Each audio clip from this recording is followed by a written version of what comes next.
Hi, my name is Neil deGrasse Tyson. I'm an astrophysicist, which is a person who studies the universe.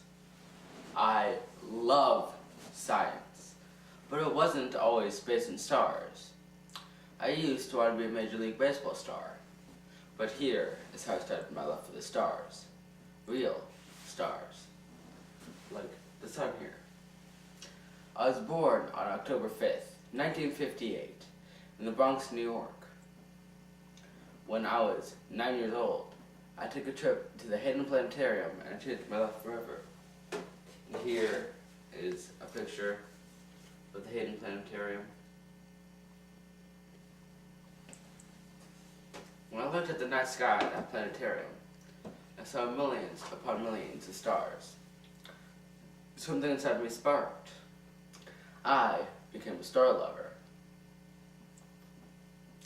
I liked to look up at the night sky whenever I could, but the city lights blocked my view from the apartment where I lived. My friends' binoculars helped me see better. I took a night trip with my family outside the city. I saw millions and millions of stars. I didn't expect to see so many, because it looks like there are only about 12 from my apartment where I grew up.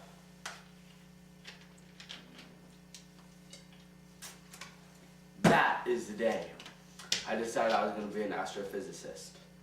No more wanting to be a baseball player for me. My parents weren't very rich or scientists, but they did everything they could to make my dream a reality. When I was 12, they bought me my first telescope and lots of science books to help me learn about what I was seeing. Here is my first telescope, and here some of my science books. Eventually, I realized I needed a bigger, better telescope that my parents couldn't afford. So I started walking the neighbor's dogs to make and save a little bit of money. Along with my parents' help, I bought my very first scientific telescope. When I got the telescope, it didn't work out for me at first because my neighbor saw the armed robber with a rifle. Right.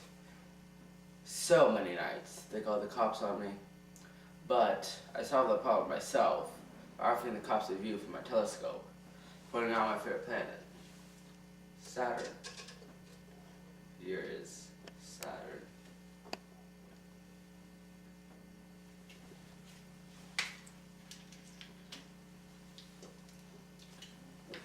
In elementary school, my teachers complained to my parents that I spend more time talking to my friends and paying attention. But then, in 6th grade, my teacher noticed almost every single report I wrote had something to do with astronomy. So, she told me about a class at the Hayden Planetarium called Advanced Topics for Astronomy for Young People. I took up her offer and took the class. Some information was hard to understand, but I kept wanting to learn more and more. When I was 14, I took my first expedition to the coast of Africa on a ship to view a total solar eclipse. I was invited by the Director of Education at the Hayden Planetarium. The trip was unbelievable. After that, I got into the prestigious Bronx High School Science. I became captain of the wrestling team and excelled at dancing. When I was 15, I went to a science camp in the middle of the California desert to learn astronomy.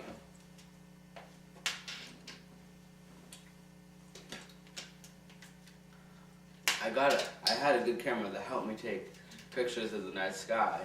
I bought it from the money I earned from walking dogs back when I was a little kid.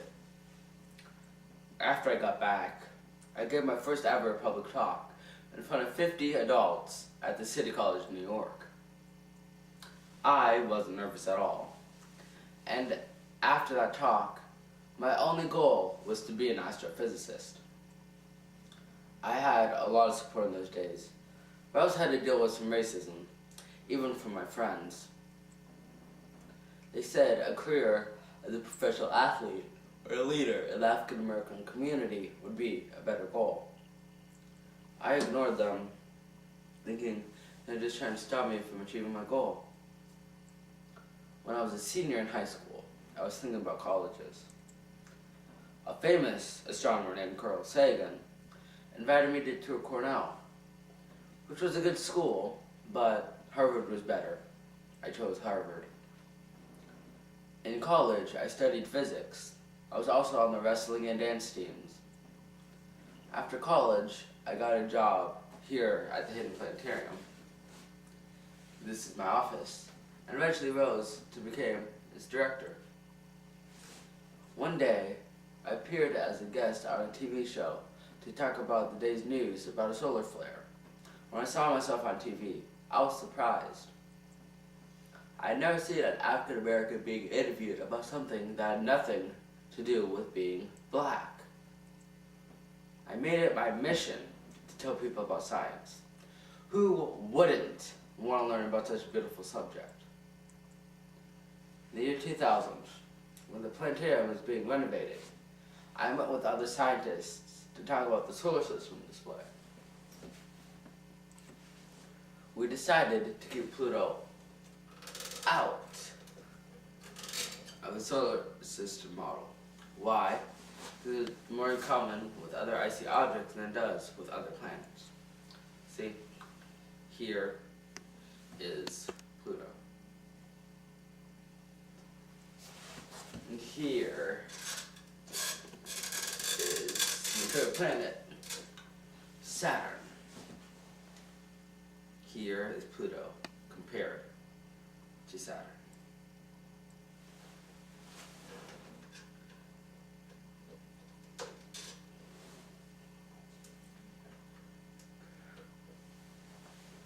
I got a lot of hate mail from Pluto fans everywhere, but I never changed it back, because they knew I was right.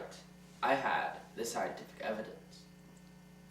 6 years later, the International Astronomical Union, or the IAU, agreed with us, and Pluto was officially demoted to a dwarf planet.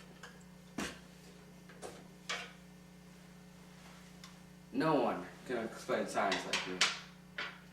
I make it easy for everyone to understand. In fact, here are some books I wrote. Astrophysics for People in a Hurry.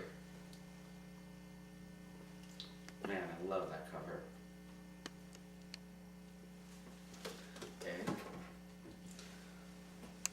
Star Talk with Neil deGrasse Tyson.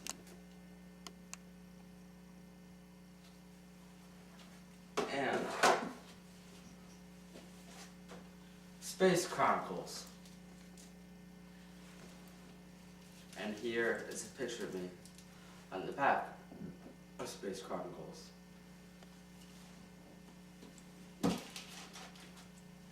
I never get tired of appearing on TV or writing articles, books, and tweets. I'm 1 in a million, a star.